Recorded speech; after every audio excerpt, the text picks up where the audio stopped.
মুম্বাইয়ে প্রবল বৃষ্টি আর সেই বৃষ্টির জন্য এবার ধস নামতে শুরু করেছে। মুম্বাই নগরীতে এবার চারিদিকে জল থই থই করছে। ধ্বংসস্তূপে চাপা পড়ে এখনো নিখোঁজ বহু। ঘাটকোপারে ঘুমন্ত অবস্থায় মৃত দুই। বিস্তারিত সে বিষয়ে জানবো। টেলিফোন লাইনে যুক্ত হয়ে গেছে প্রতিনিধি সৌম্য মুখোপাধ্যায়। সৌম্য, গোটা দেশ জুড়ে বৃষ্টি হচ্ছে, অসমের পরিস্থিতি ভয়াবহ, তবে এবার মুম্বাইতেও একই ছবি, ভয়াবহ ধস, প্রবল বৃষ্টি। কি রয়েছে ছবি?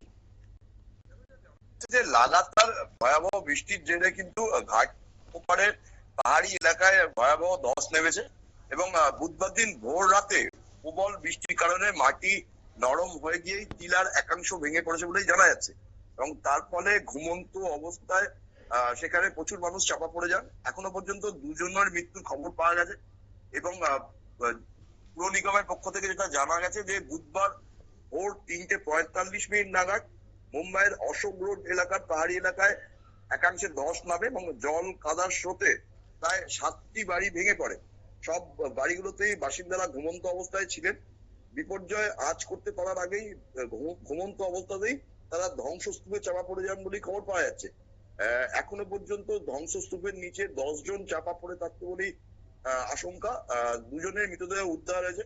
স্থানীয় মানুষরাই প্রথমে উদ্ধার কাজে হাত লাগান, পরে সেখানে পুরসভার কর্মী এবং বিপর্যয় মোকাবিলা দল পৌঁছয়। সঙ্গে দমকল বাহিনী, মুম্বাই পুলিশ এর লোকজনও সেখানে পৌঁছেছে। দ্রুত উদ্ধার কাজ শুরু হয়। ধ্বংসস্তূপ সরিয়ে দুটো মৃতদেহ উদ্ধার করা সম্ভব হলেও প্রচুর মানুষকে এখনো কিন্তু বাইরে বার করা নিয়ে যাওয়া সম্ভব হয়নি। ইতিমধ্যেই মুম্বাই পুলিশের ডেপুটি কমিশনার গণেশ সিংহে তিনি জানিয়েছেন যে উদ্ধার কাজ চলছে। এনডিআরএফ এবং রাজ্য উদ্ধারকারী দল তারা কাজ করছে। এখন পর্যন্ত মৃত বা আহতের সংখ্যা সঠিকভাবে বলা সম্ভব নয়। বৃষ্টির কারণে উদ্ধার কাজ ব্যাহত হচ্ছে। পুরোপুরি উদ্ধার কাজ সমাপ্ত হলেই কিন্তু পরিস্থিতি সম্বন্ধে বলা যাবে এবং কতজন হতাহত হয়েছে সেটাও প্রকাশ্যে আনা হবে। ইতিমধ্যেই কিন্তু মুম্বাইয়ের মেয়র ঋতু তাওরে তিনি ঘটনাস্থলে গিয়ে পুরো বিষয়টি পরিদর্শন করছেন। অঙ্কিতা, একদমই, ধন্যবাদ। অর্থাৎ এই বিষয়টা পরিদর্শন করা হচ্ছে, অন্যদিকে এই বৃষ্টির ফলে যে ধস নেমেছে সেখানে যুদ্ধকালীন তৎপরতায় উদ্ধার কাজ চলছে। তবে ঘুমন্ত অবস্থায় দুজনের মৃত্যু হয়েছে, এখনো পর্যন্ত কিন্তু নিখোঁজ রয়েছে বহু।